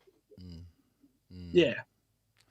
Like most people feel that it's just a pretty fucking shit thing to have to go through. But when you juxtaposition it with like the other person on the album is going through fucking, you know, terminal cancer, you go, well, hey, it's not so bad. Yeah. You know, what I was going through. It's still crook, but if you had to choose. fiddle. Yeah. So was it always Yeah. Was it always going to be Fear and Loathing? Like, you started it before Rob was diagnosed. Was it always going to be on that Fear and Loathing tangent, or was that something that came about after diagnosis? Yeah. No, it was always going to be Fear and Loathing, and it was always going to be all the samples, like musical samples from particularly the movie, but also the era. And I love fucking Hunter S. Thompson. I love his writing, and I love that fucking book. Yeah. I think it's one of the best books ever written. Yeah. And then I think the movie really captured the dialogue of the book really, really well. Yeah. And it's just one of my favorite things. And I just had this idea to do an album based upon that, sort of like interweaving it into the album somehow. Yeah. Not like trying to tell a story about it, but just the theme there, that sort of backdrop of the music and things and that. And so I'd had the idea, and I talked to Hunter about it, and we decided we were going to do that. And that's when we'd jump start it, false start, do a bit here, do a bit there. But nothing was like fully putting out, you know, faces to the grindstone to do it, so to speak. Because it didn't seem urgent, you know, up until that point when Hunter was diagnosed. And then it was like, oh, this is of the utmost urgency to get this done, so we better do it. Yeah. And it was great because it was able to be put out, and we even had a launch here in Perth for it. He couldn't do anything anywhere else because he wasn't allowed to fly by then. Yeah. But it was good to be able to do shows, do a bunch of shows here in Perth where people could, you know, we had this out, and he was, you know, could do the shows and still do them. Yeah. Because I mean, the last show he did was 2 weeks before he passed away. Yeah, what a fucking trooper. And he was on stage, and I'd get a chair and put it up on stage for him so that he could sit down through most of his performance and get up when he wanted to and have a good rap, and then sit down again, and that, because he just couldn't endure it that time. But he most people would be like, I can't do that. I'm not fit enough to do that. But he was like, he wouldn't. It's the thing in the world he'd most want to do. So why would you just think I'm a bit sick? Yeah, I can't do it. Because this could be the last time you're on stage doing it. Yeah. So every time for him was like, this could be the last time. I've got to do it. I want to do it. I love it. Yeah. There's nothing more in the world he loved more than doing that, being on stage, rapping, and just and it was also like he just enjoyed being on stage with other people, watching them doing it, being in amongst it, and stuff. Because he gave 110% the whole way. The most memorable part of our launch at the Rosemount, when we did our big launch, and it was packed. We sold the place out, packed out. We both got solo joints on the album, where we just, obviously you know what a solo joint is. Yes. And when he did his and I did mine, and he climbed off the stage and went down and stood on the front barrier. With his cousin was holding him, and his Laura was there, and they were just holding him, and that, because he was like, "Oh, I want to watch this," because he was just as much a fan as he was as an artist. So he was like, "Oh, I want to see this. I want to see what it's like watching Mortar do this song," because he loved the song. So he's like, "I'm getting off stage and going to stand in the front row, the very front row." Yeah, you give me goosebumps. And just watch it, and it was like, "Oh man, I can still just look down." Yeah. And to know that how sick he was, but in that moment, I just looked, and he was so happy. Yeah. Like, he was so happy. It was like in a place of just like, I've never seen someone look at me like that, just like he's enjoying it, like really, really enjoying it, because I think everything had been stripped away from him of like enjoyment in a lot of other areas of life. That just this was the thing he loved, was rap music, and just to be able to be there and to watch someone he fucking loved do a song that he loved, that he could just be there and watch it, was like, for him, that was the ultimate, you know. Yeah, there's a beautiful photo Because of it. on stage or off stage, Hunter was just like he was a rap fucking king, a god, so to speak, you know. There is a he's the biggest fucking king. He's the biggest king in Perth of rap, you know, the unofficial king of Perth rap. Yeah. But he was also the biggest fan of rap in Perth. I don't think there was a bigger fan in Perth of rap music. Which is weird. You got the person who is the king of doing rap, and then you got the person who was the biggest fan of rap is the same person, you know. It's very rare that you get someone who's can fill those two positions, sort of, so to speak. Because most artists who get to that status of being, I am the king, they're too good for it to be fans of it. Yeah, totally. You know, they're too big for it now. Hunter was never, Hunter was the most humble, down to earth guy. No. And, you know, there's a beautiful photo of that never situation. Put himself above anyone. You know, that what you were just talking about, there's a great photo of him in the crowd and with Laura and his cousin holding him up and stuff like that, and talking about him being a fan. In the documentary. Yeah. And like, I reckon, I remember leading up to before he passed, he would like ring me up and he'd be quoting my lyrics. He's like, "This is fucking dope, Beatsy." And for me, it was still like praise from Caesar, man. You know, I'm like, you know, we grew up listening to you, and I'm like, and he's like, "That's a killer line. That's a killer line." And I'm like, "Oh, I can't." I'm so glad that it's in your collection. I'm so glad you're getting enjoyment out of it. And he just gave absolutely 110% all the fuck away to the end. And his legacy, you know, like he'll never be forgotten. Never be forgotten. So rest in peace, Robert. And he'd give everybody a shot too. Yeah. Like, he'd give everybody a shot. He wouldn't write people off. He would like let people have their shot, and he'd give them their time of day, and he'd lend them an ear to see what they had that he could appreciate. Yeah. You know. Yeah. He'd appreciate stuff that I'd listen to it and go, "I know this is pretty terrible," and he'd be like, "No, check it out. Just wait, listen to this," and then you'd be like, "Oh, okay." Yeah. You know, I see why you appreciate it. You know, and but I'm more quick to write things off. You know, whereas Hunter's always given people that little bit extra, that leeway to find something good in their stuff. Yeah. You know, because he was just a fan. He'd just find something, oh man, that's dope. Yeah. You know? Yeah. And he was always telling you about people. Well, yeah, you know, he was not one of these. Yeah, he was not one of these people that was like, "I'm the best, fuck everyone else." He was like, "I'm fucking good, but check out these people. You know, these fucking dudes over here, and these guys fucking from Adelaide, and these fucking guys from fucking Melbourne are doing some shit." And there's fucking, you know, dudes that I hadn't heard of and stuff, or vaguely heard stuff, but he was like, "Oh, yeah, nah, fucking check this out. They're good." Yeah, he had his finger on the pulse, didn't he? Yeah. Yeah. He did. Oh, rest in peace, Hunts. We love you, mate. He's sorely missed. Yeah. Sorely missed. Sorely missed. It's been too long. So, it's every time I talk about it, I sort of get a bit lost for words after it. But all right, we'll move on. Rest in peace, mate. So I've got a few questions here to wrap it up with. I've got like a couple signature questions, and then wanted to if there's anything you want to ask me. But what's next for Mortar? What's next for me? Yeah. The way you're dressed. After bedtime. After this, I'm probably going to go to bed, have a nap, get up, and go to work in the morning. Oh, you mean not actually, literally? No. Not chronologically from this point in time. What am I doing? For me, there's. I just put out Napalm Psalms, which is available on all streaming platforms, and hard copies available at Shakedown Records. So get on it.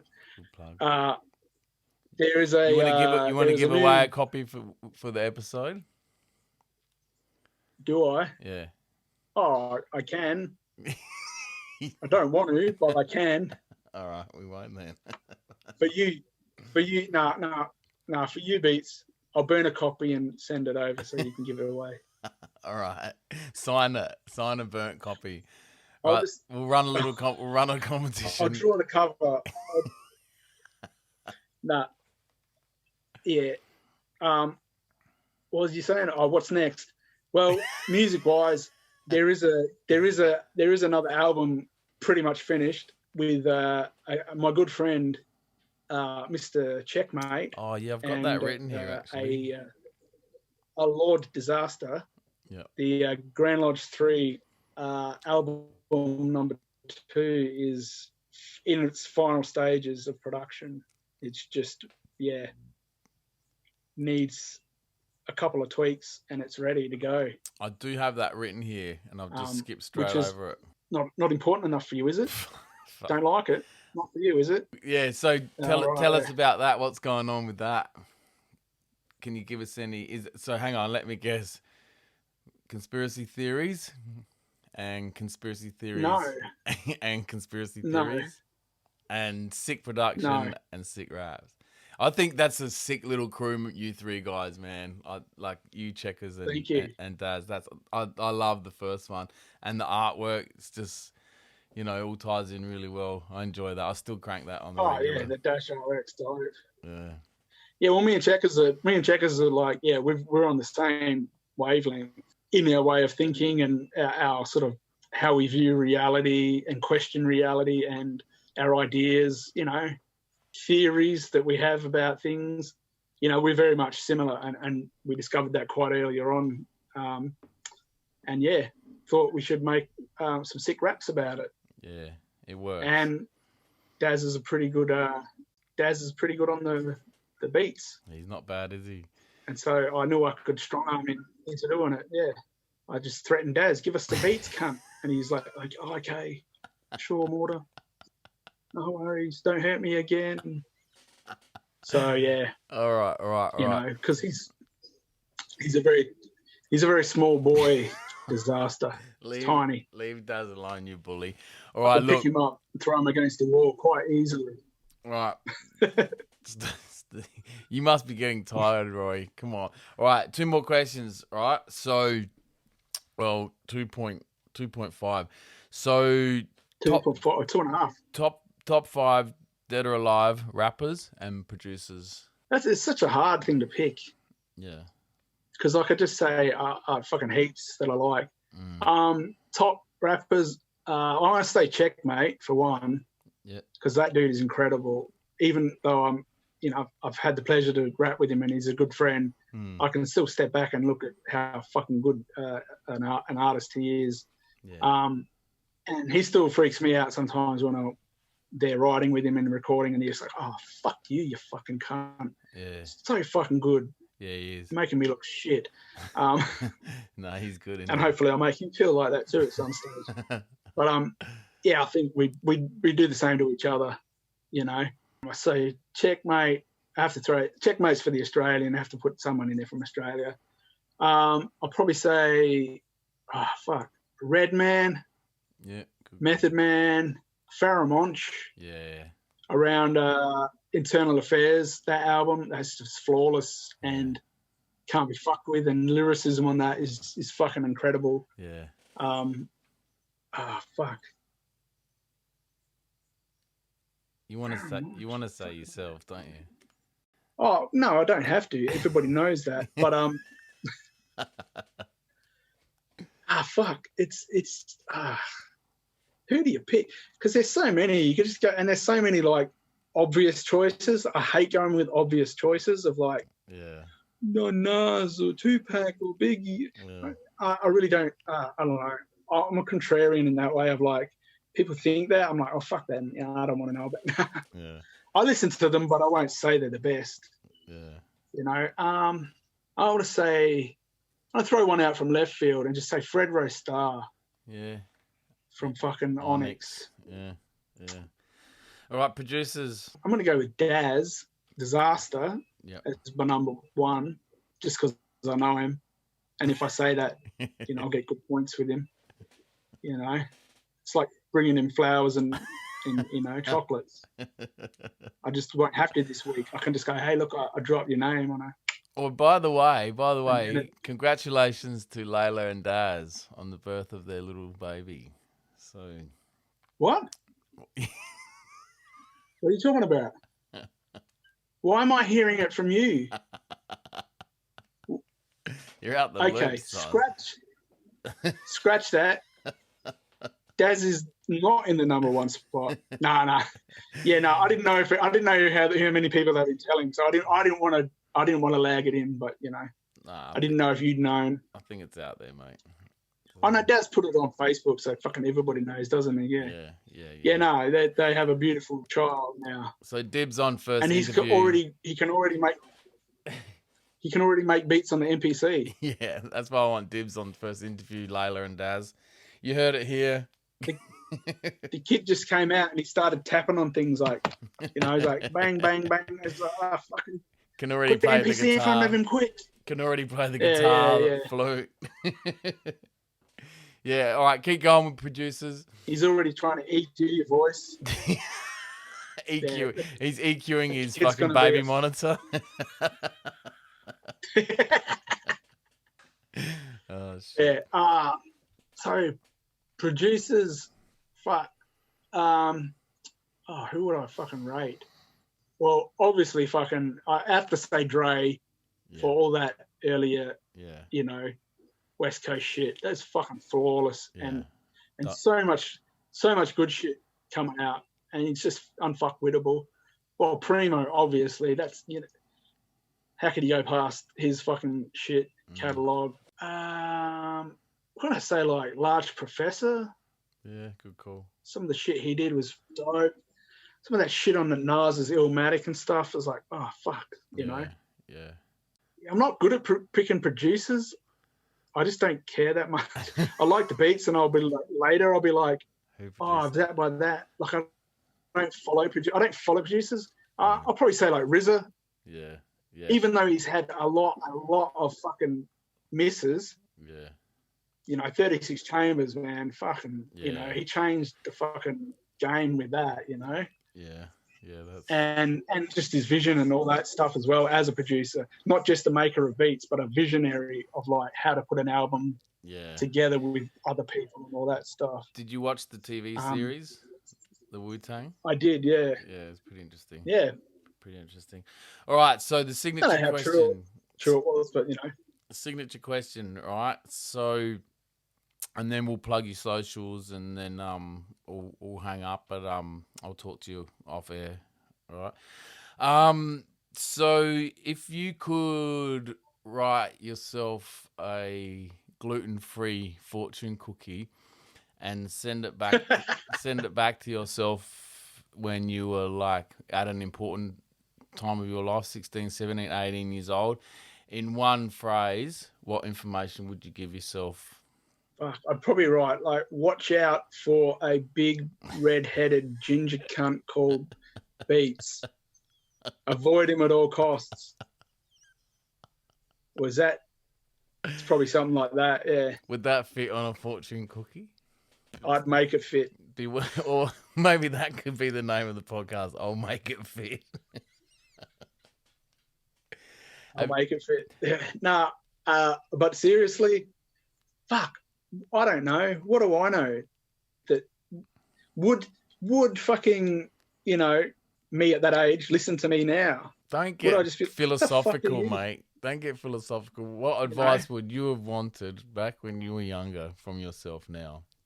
Seriously, I'd probably be like, stop drinking and stop doing drugs because they're detrimental to your health, particularly in your case. Start meditating earlier than you have. Yeah, I like that. Let's go with that because the drinking and drugs one's been done. Can that fit? That's it. That's the big ass fucking gluten-free fortune cookie, man. It's one of them big giant ones you get in a show bag. It's got a fucking dictionary in there. If you're gonna send something back through time, you may as well send something big back through time. Why can't I just go back through time and just talk to myself? Why do I have to send back a fortune cookie? What sort of sci-fi fucking story you're setting up here where All you can send back is a fortune cookie. We can send back fucking Terminators. But no, you don't get that option. Get down. You can't send yourself back in time. It's like, no. All we can send back at this stage is fortune cookies. What if I send it back and myself at that stage goes, no, I don't want the fortune cookie. Well, then you're fucked. You won't start meditating. What if I had that? What if I had a succulent Chinese meal and I was so full that fortune cookie, I was like, and you gave I'm it not to going to someone eat else. that. It's just fucking, yeah. And someone else got, start meditating. And then they're like fucking turn into some Dalai Lama cunt. And I didn't even get to enjoy that fucking fortune cookie. It seems like a weird premise for a time travel story to only be sending back fortune cookies. Well, it started off as a letter, and then I went to paragraph, and then I just put it down to one sentence. So I thought the fortune cookie was fucking cool, but you've just fucking ruined it. So, fuck you. All right, where can parts of your pitch were good, but I don't think I'm going to greenlight it at this stage. And I can't fund this project. Royden Weinstein. Well, we didn't even get on to... Well, I'm going to have to get you back on again because this could go for hours. I would love to hear your views on the Jeffrey Epstein and all that shit. But I'm sure we're going to hear about it on Grand Lodge 3. He's an innocent man. He's an innocent man. All right. Anything you want to ask free, me? Jeff, free. Is there anything you want to ask me? Keep it clean. Kids listen. Keep it clean. Remember that time when we were rubbing out... Oh, no, don't forget about that. You know how you said you could hold your breath underwater in the spa for 3 minutes? It's not really a question. It was just a skill that you had. I just thought that was very impressive that you could do that in the spa. Hold your breath for 3 minutes. Amazing. Like, you must have had so much practice. All right, plug your social media. I don't get a question. Well, what do you want to ask me? I do. I want to ask, why was your name... I know that you're changing your name now, apparently. Okay, here we go. But why were you called Beats in the first place? How did Beats come about? Okay. Because I can remember being told about you before I met you. All right. I was told about you because I was staying at Sester's place when I came over to do the Hoods, the joint for the Hoods. They put me up with Sester. Yeah. And he was telling me about Beats, and I'm like, Beats?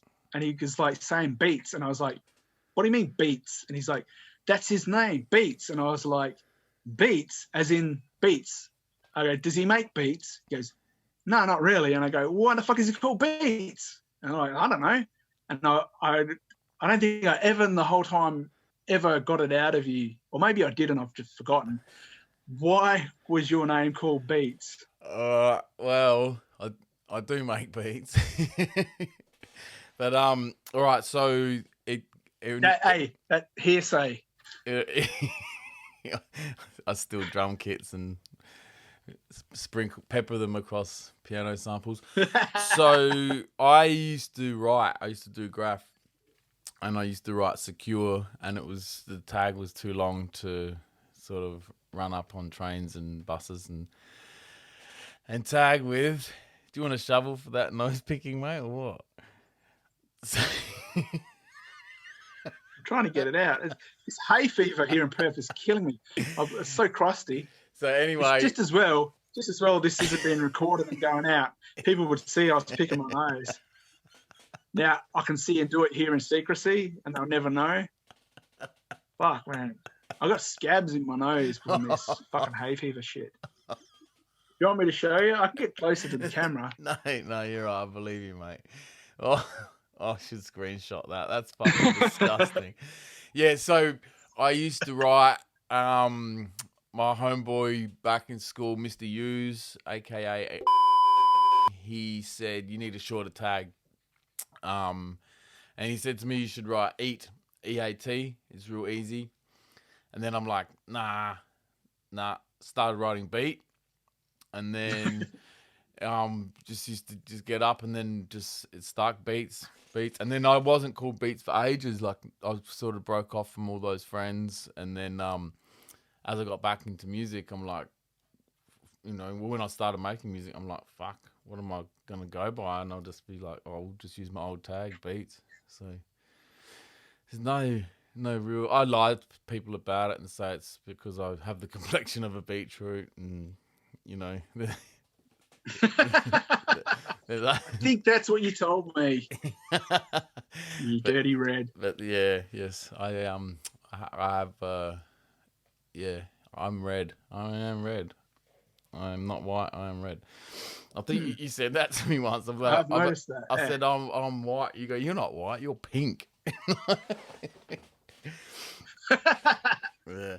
All right, mate. Thanks for coming on. It's been good. We could go for ages, but probably get arrested if we have. Yeah. Yes. Fuck. It's been a minute.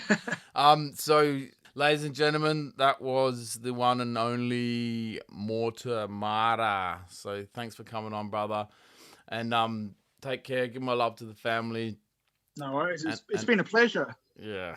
Yeah. I will. We'll do a round 2. Even though they don't like you, I will. Your family. They were jumping in the camera. Uncle Pete. My kids don't call you Uncle Mortar, mate. No, they didn't. All right, mate. Thanks for coming on. Your kids call me Daddy. Fuck, you're out of here. See you, mate. No worries, bro.